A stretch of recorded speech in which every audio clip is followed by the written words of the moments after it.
Hello, and welcome to our latest episode of What's on the Horizon. I'm Lori Sharonbrack here with Chris Schucker of Digital Horizons. And today I want to talk about security. As you know, this kind of topic is near and dear to my heart too. But what's the kind of going thing with home security or even commercial security today? And what do we need to think about with that?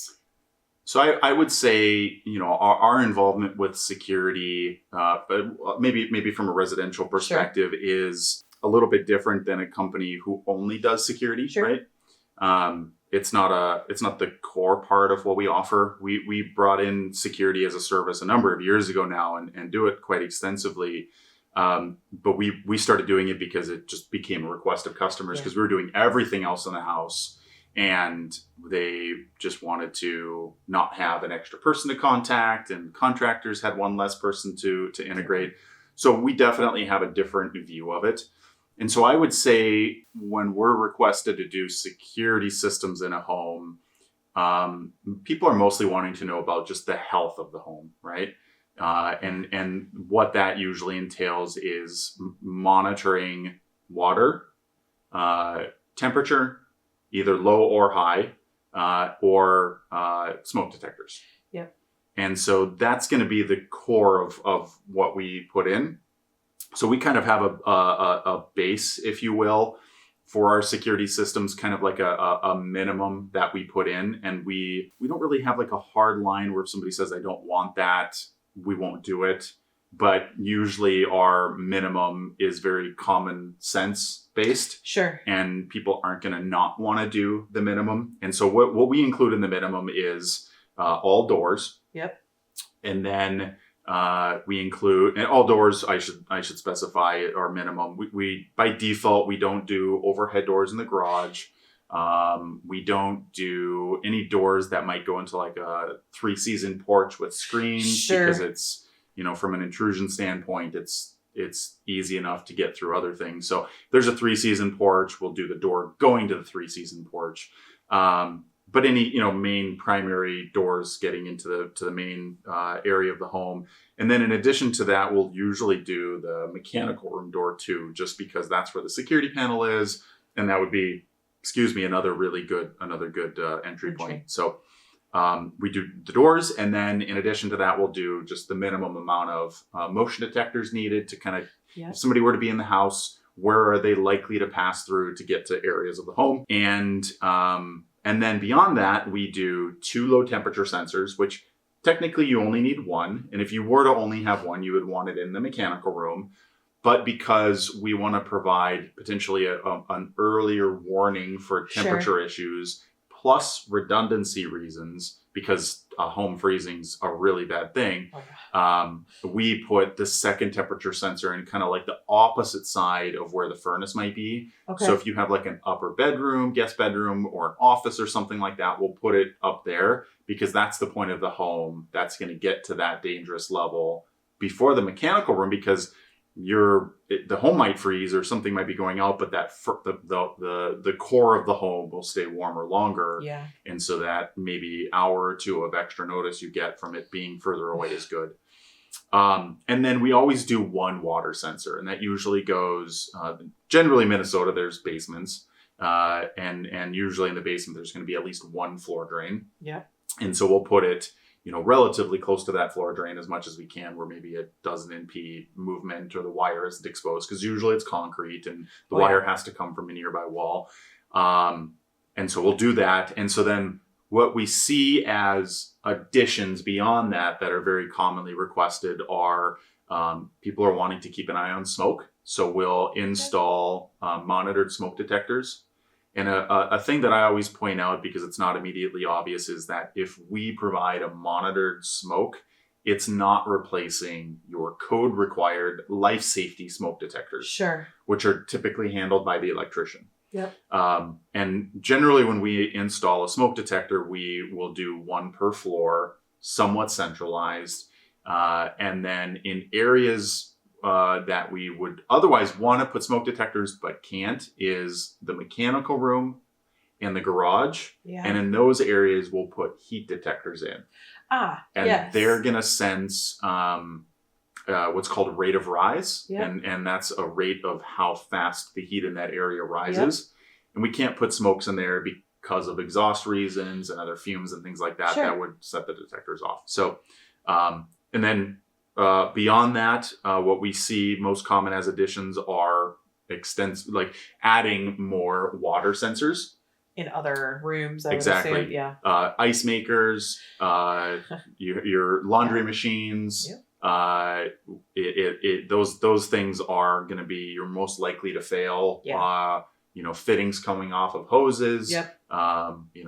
There's lots of points of failure there. And we actually had one home that we finished. It's been about maybe 2 years now that we installed a security system for. And the homeowner had a home, I think, in Chicago.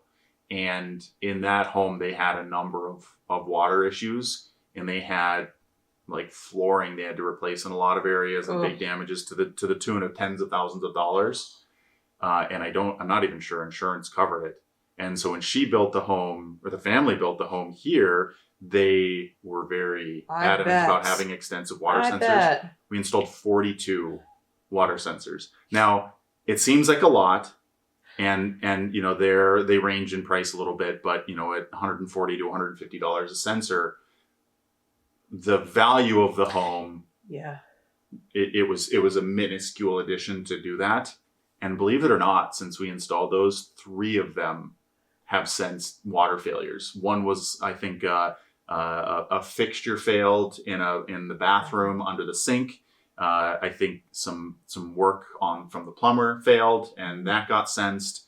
And then I think there's an issue with the dishwasher in the kitchen. I can't remember exactly. Yeah. But since those got put in, which they went under every sink, literally every any instance where it appeared, where water could exit the wall piping, there was a sensor, and 3 times it's already handled it. Usually when a water sensor does its job or gets tripped, it's usually the mechanical room. It's that drain, and often it's when that drain just gets clogged.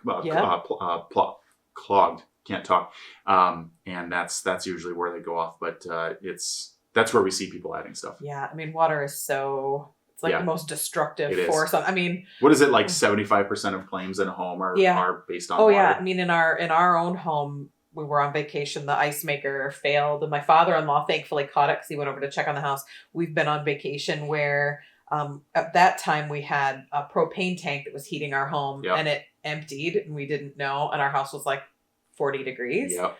Father-in-law again, using the father-in-law system. I don't recommend it. Just get the monitors. They're only going to be hungry and wanting food from the refrigerator. So I mean, and that was really because he came to check on our cat. Yeah. I mean, that was the only lucky reasons. Otherwise, we would have had significant damage to our home. So as a person who's experienced it, I get it why they wanted that many sensors, because it's just so destructive on a home.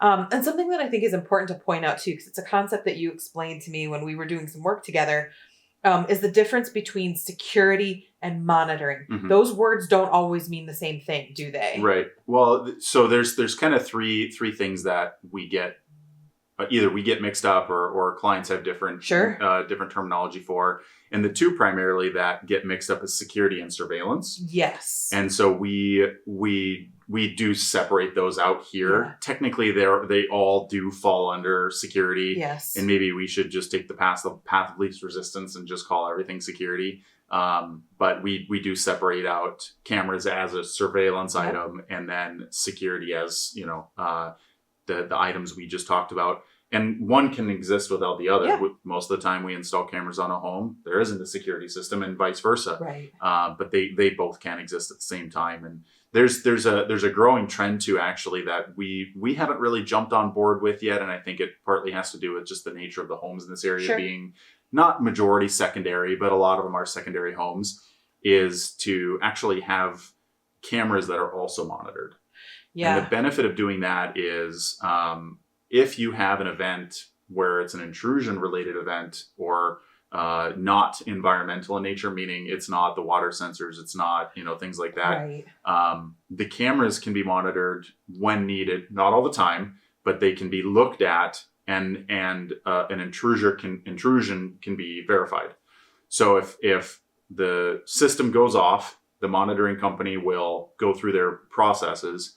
And if you have cameras that are monitored, one of the processes can be that they look to see, is somebody in the house? The benefit of doing that is dispatch centers from the police perspective. Sure. They get a lot of calls based on security systems. Yeah. And a lot of them are false alarms. Yes. The vast majority are false alarms. And so when you have a monitored camera and the response center that is reviewing it can verify it's an actual intrusion, the dispatch from the police will place a much higher priority on it. Certainly. Because if they can get a call and that it's the real, response center is like, Mr. and Mrs. Police Officer, there's a confirmed intrusion in this home. They're going to drive there a lot faster. They're going to take it a lot more serious because it's not going to be what they expect it to be, which is a false alarm. Yep. It's going to be a verified system. Yeah. They sort of show up more ready to help you. Not that they don't, but on a false alarm, they might send one car and a guy. If they have a confirmed, it's probably going to be it's a totally different scenario. Yeah. Because with regardless of what they're doing, if they know the situation that they're going into, they can prepare for it. For sure. And if they're preparing for it to be an actual intrusion, they're going to treat it differently. Yeah. What would be like a baseline system, or what is the most common scenario that you see here? I mean, you said the water and the cameras. I mean, is that is baseline? That is what you recommend doing? From a security standpoint, the baseline is going to be doors, motions, the 2 water sensors, 2 low temp sensors, 1 water sensor. And then that's the baseline to get a good comprehensive coverage of the home and everything inside.